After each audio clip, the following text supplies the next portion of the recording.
Bonjour tout le monde, vous écoutez le numéro 49 de la Gazette du Maine, le podcast de Stephen King France qui vous résume l'actualité de Stephen King. Je suis Émilie et je suis très heureuse de vous emmener avec moi en balade dans le Maine pour vous conter les nouvelles informations depuis le 30 novembre.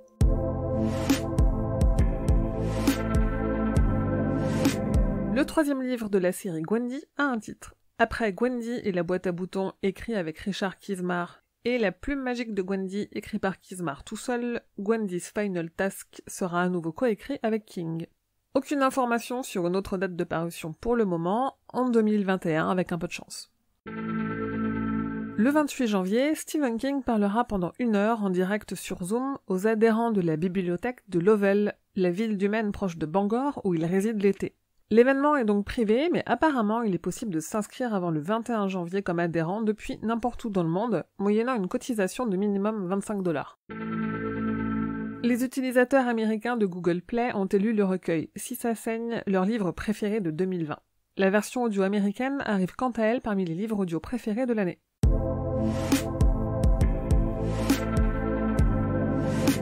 À l'approche de l'arrivée de la série The Stand, adaptée du Fléau sur CBS All Access, King a répondu à une interview pour le New York Times dans laquelle il donne son avis sur quelques-unes de ses adaptations télévisées, de ça à Le Fléau, en passant par les Atomic Knockers, Les Langoliers, La Tempête du siècle, Under the Dome.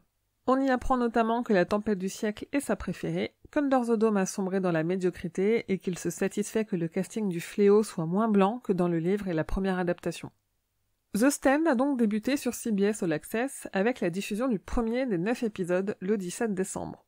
Et j'ai une excellente nouvelle puisque cette mini-série adaptée du Fléau a enfin été annoncée pour la France. Elle garde son titre original, The Stand, et elle débarque le 3 janvier 2021 sur le réseau Starzplay, qui a déjà dans son catalogue les 3 saisons de Mr. Mercedes et la 2e saison de Castle Rock. Pour l'occasion, le réseau a sorti une bonne annonce en français. Évidemment, ces dernières semaines, il y a eu beaucoup de promotions autour de la série. On a donc appris que King ferait un nouveau caméo, c'est-à-dire une apparition, mais on ne sait pas si c'est juste un passage ou s'il aura un rôle comme lors de la première adaptation. Évidemment, on a eu plein d'images, d'abord des photos promo personnage par personnage, mais aussi 14 photos rien que ça du premier épisode. Et Entertainment Weekly, qui a toujours beaucoup d'exclus, a partagé avec 24 heures d'avance les 2 premières minutes d'apparition de Randall Flagg, interprété par Alexander Skarsgård. Ça ne spoil pas vraiment, mais ça commence à faire beaucoup d'images quand même. D'ailleurs, en parlant de Randall Flagg, on a appris que l'acteur Alexander Skarsgård a décidé de faire de l'homme en noir un personnage vulnérable, calme et silencieux, qui a aussi été décrit comme un Trump sexy par une des actrices de la série. Bref, tout ça pour dire que j'ai vu le premier épisode de la série et que j'en ai fait une critique sur le site, qui ne spoile pas l'histoire, mais qui dévoile quelques changements dont on était déjà au courant. Je ne dévoile pas grand-chose, mais on n'a pas tous le même curseur de spoil, mais bon, normalement c'est ok. Aussi, puisque j'ai repéré quelques clins d'œil à d'autres œuvres de King, j'ai débuté mon traditionnel petit guide des Easter eggs. Sinon, dans un autre registre, Shudder a diffusé l'épisode spécial de Noël de Creepshow le 18 décembre, une bande-annonce et une affiche ont été dévoilées à l'occasion.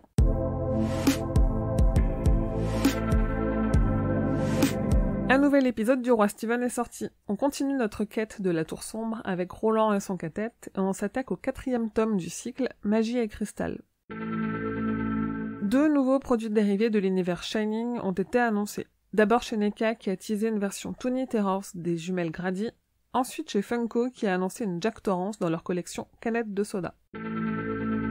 Les éditions Dragon Rebound proposent cette année une édition collector magnifique du roman Christine, et comme chaque mois, les éditions Suntop proposent en affiche signée numérotée une couverture d'une première édition britannique d'un King.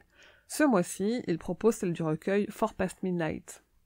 Enfin, le site Stephen King Catalogue propose à la vente un calendrier almanach 2021 sur le thème des adaptations de Stephen King.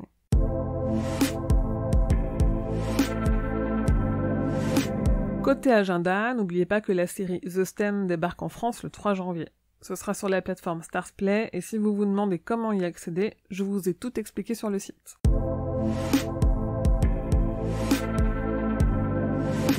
Et voilà, c'est tout pour la Gazette numéro 49, c'était la dernière Gazette de l'année. Je vous souhaite d'excellentes fêtes, qu'elles puissent être un peu mieux que cette année 2020 toute pétée, et surtout prenez soin de vous. S'il vous reste un micro-budget pour Noël, pensez à moi et à l'association. Je fais tout ce travail sur le site, les réseaux sociaux et en podcast bénévolement et sur mon temps libre. Votre soutien, même un tout petit euro, permet à tout ça de continuer d'exister et à de nouveaux projets de voir le jour en 2021. En plus, maintenant, quand vous donnez des sous au Tipeee, il y a des goodies en contrepartie que je vous envoie moi-même. Aussi, si vous voulez soutenir la Gazette, vous pouvez tout simplement mettre 5 étoiles sur iTunes. C'est comme ça qu'elle remonte dans les résultats et qu'elle gagne un petit peu en visibilité. En tout cas, un grand merci à vous toutes et vous tous qui m'avez suivi encore une fois cette année. La 9e année de l'aventure Stephen King France. Et oui, bientôt 10 ans. Vos messages et vos retours chaque jour m'ont beaucoup porté cette année. J'espère que j'ai, à ma hauteur, un peu contribué à rendre la vôtre meilleure aussi. Pour discuter avec de chouettes personnes, vous pouvez rejoindre les réseaux sociaux de Stephen King France, Instagram, Twitter, Facebook, la page et le groupe, et le serveur Discord. Et comme d'habitude, pour plus de détails sur toutes les infos dont je viens de vous parler, rendez-vous sur stephenkingfrance.fr dans l'article de cette gazette numéro 49. La Gazette du Maine est un podcast du label Podcut. Rendez-vous sur podcut.studio pour découvrir ce que font les 24 autres podcasts. Je vous dis merci et à bientôt, fidèles auditeurs et auditrices, que vos journées soient longues et vos nuits plaisantes.